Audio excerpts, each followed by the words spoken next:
السلام عليكم ورحمة الله وبركاته. أهلا وسهلا بكم أعزائنا المشاهدين متابعين قناة وصفات مهمة لحياتك. النهاردة إن شاء الله هنعمل مع بعض مشروب مهم جدا لكل جسم إنسان. هتستفاد بيه بجد.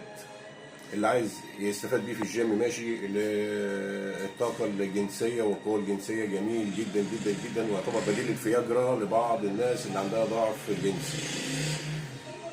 يا ريت لو ما اشتركتش في القناه اتفضل اشترك معانا وفعل زر الجرس على الكل عشان يوصلك كل فيديوهاتنا الجديده والمفيده اللي هتستفاد منها. تابع معايا الفيديو للاخر عشان تشوف المشروب وتشوف مكوناته بيتعمل ازاي، وهقول لك طعمه ايه. وهو كده كده طعمه جميل جدا ومكوناته بسيطه جدا. المكونات اللي احنا هنحتاجها في عمل المشروب بتاع النهارده: ده جرجير، كوبايه لبن، حلاوه طحينيه، مكسرات، عسل نحل.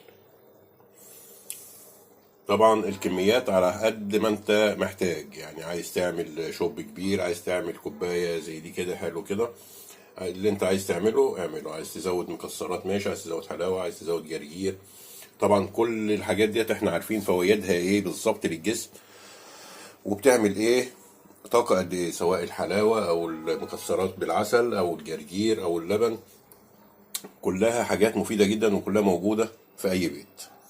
دلوقتي هنعملها دلوقتي وهنشوف هيطلع شكل. احنا كده حطينا الجرجير بس في الخلاط، وبعد كده الحلاوة، بعد كده العسل بالمكسرات. تمام.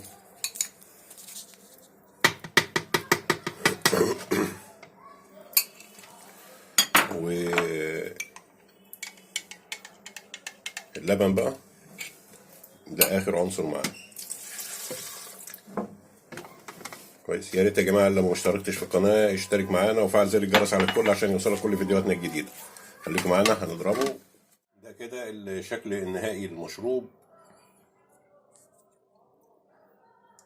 وطبعا طعمه جميل جدا يا جماعه، طعمه جميل جدا جدا جدا. يا ريت تجربه، بس لما تجربه ويعجبك تبقى اشترك في القناه وفعل زر الجرس على الكل عشان يوصلك كل فيديوهاتنا الجديده والمفيده. والسلام عليكم ورحمه الله وبركاته.